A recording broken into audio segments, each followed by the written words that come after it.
Hi,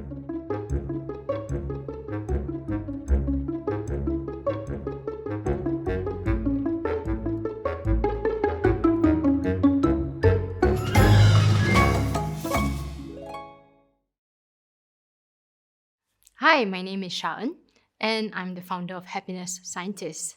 I did a master's in applied positive psychology at the University of Pennsylvania and had the privilege of being the student of Dr. Martin Seligman and many of the great researchers. In my work in Happiness Scientists, I work very closely with individuals and corporates, implementing well-being practices to support overall employee well-being. In particular, helping them to manage and prevent burnout, helping them to detect early signs of mental health concerns, and implementing well-being practices across the entire culture so that everyone in the company and organization can thrive.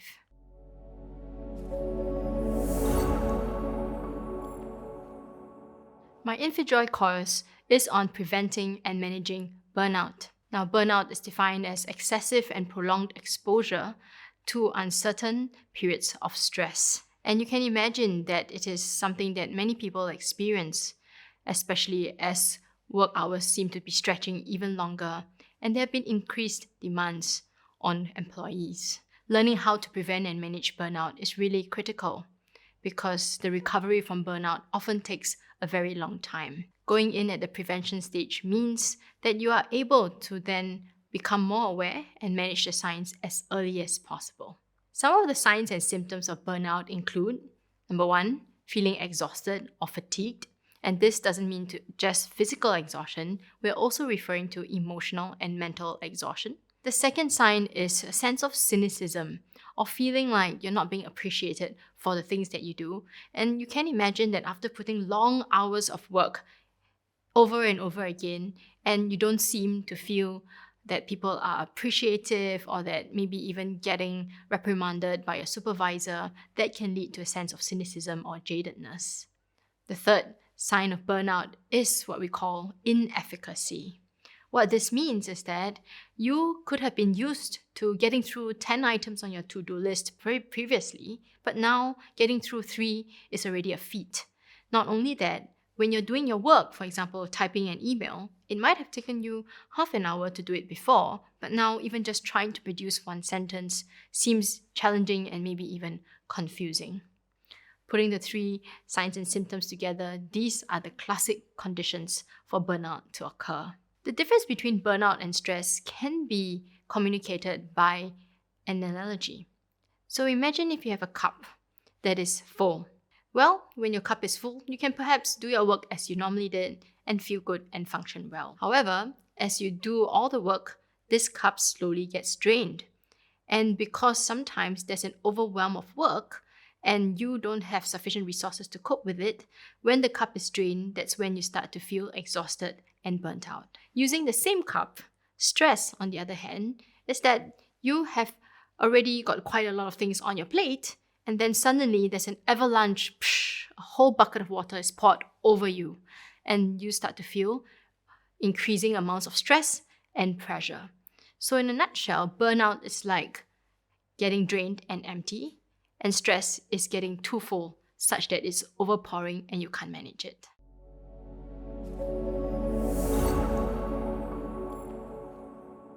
So the reason why I chose this topic of preventing and managing burnout is twofold. On one level, it's because I noticed that in the current environment, there are more and more people who are exhibiting the signs of burnout and have shared with me that they do not know what to do or that they are recovering from burnout and they don't quite know how to prevent it yet again.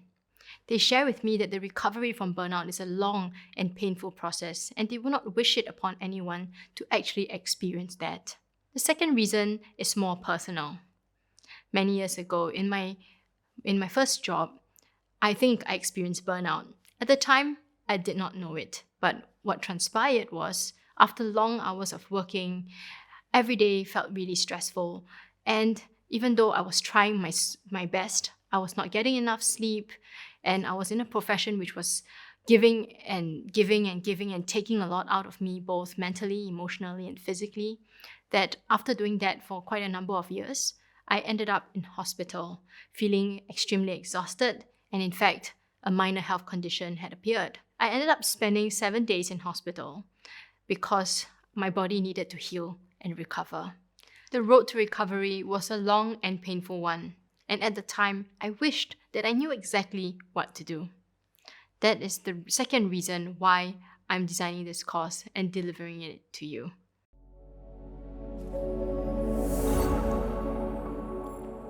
Recovering from burnout, there were some of the things that I did that really helped me to feel better. And one of the most important things was to really prioritize my self-care. I guess I got used to the notion of just working long hours, not only because in the culture in Singapore, we put in a lot of hours at work, maybe also in other countries as well, but also because maybe around me, almost everybody was working the same number of hours. So in some sense, there was no basis for comparison. However, not everybody is made the same. And I began to realize that if I did not put self-care as a priority, it would be so easy to overwork. Hence, I started scheduling, just like I would other appointments, time for myself, whether it was to go for a workout, whether it is to get an extra sleep, whether it is to meet up with my friends for much needed connection. And the second thing that I did was to speak more kindly to myself. Instead of beating myself up when I wasn't able to accomplish something, I decided to tell myself, Sha-En, it's okay if you can't do everything on your list today. It's okay if you take things slower. What's more important is your health. And all these practices really helped me in my road to recovery. Looking back, I wish I had learned all of this ahead of time. Not only would it help my recovery, but it would also support my well-being in the long run.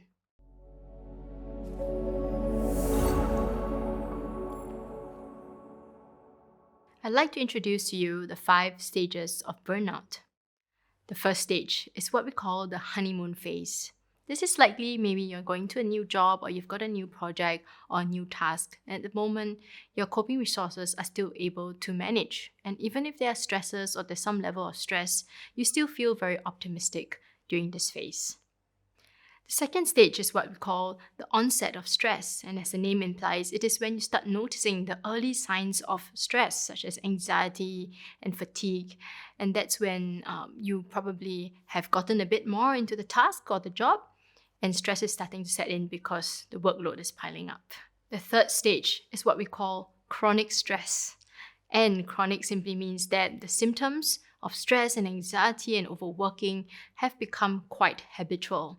At this stage, you might tend to procrastinate, maybe you might even miss deadlines, or resort to unhealthy practices such as overeating or consuming tons of caffeine just to keep up. The fourth stage is burnout, and this is where all the stress symptoms and signs have accelerated and you are starting to experience it more frequently, and the fatigue has started to set in. You might find yourself more irritable and also starting to feel more isolated and pessimistic because you don't see a way out of the situation. The fifth stage of burnout is what we call habitual burnout. And as the name implies, it has become habitual and you've almost gotten used to it, although that's not very helpful. And it has a debilitating effect on your well-being. More than one area of your life has been impacted, and you're starting to show not just in mental symptoms, but also emotional and physical symptoms. At this stage, getting support and recovery is vital. If not, you might just get stuck in a very severe, dangerous loop that is detrimental to your overall well-being.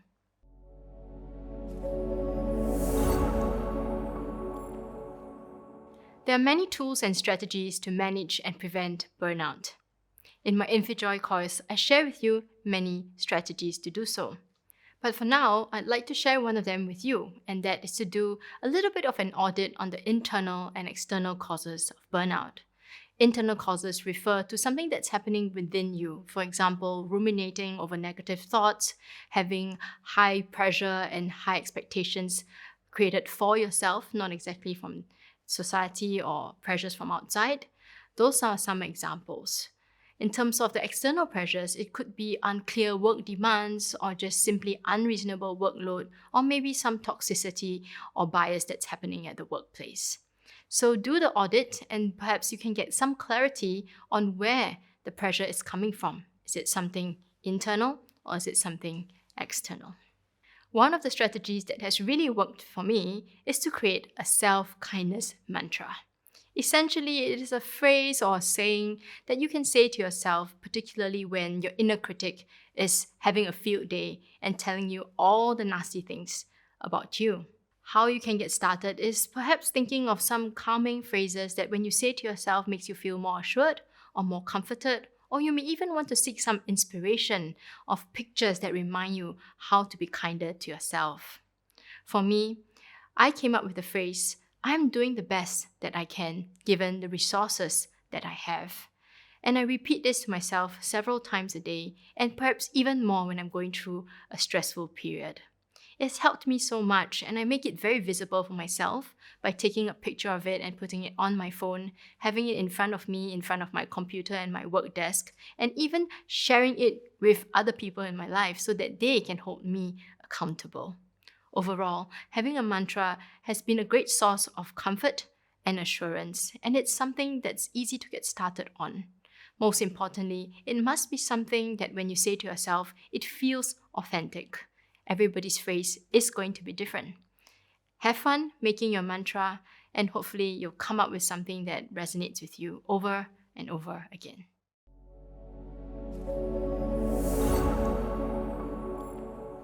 In my Infijoy course, you'll get to learn, first of all, the definition of burnout, and then the practical strategies that you can use to prevent and manage burnout. For example, focusing on self-compassion instead of beating yourself up with negative self-talk. And included in self-compassion are concepts like mindfulness, self-kindness, and common humanity, where you recognize that you are not alone in your suffering and inadequacy. Of course, it isn't just about being kind to yourself as the only strategy. Moving beyond that, we are also going to learn about focusing on what's working well in your life, what you have control over, learning how to seek help, super critical in such a situation, and of course, learning how to conserve your battery. Burnout, as I mentioned earlier, it's like getting drained. And if your battery is drained, it's impossible for you to function. So you've got to learn how to conserve that most precious resource. This course is for individuals who perhaps at the workplace are experiencing high levels of stress, feeling overwhelmed on a constant basis, or perhaps you have multiple responsibilities, not just at the workplace, but also at home. You could also be a leader who is managing a team and noticing some signs of symptoms which might be affecting the productivity and the success of the team working together.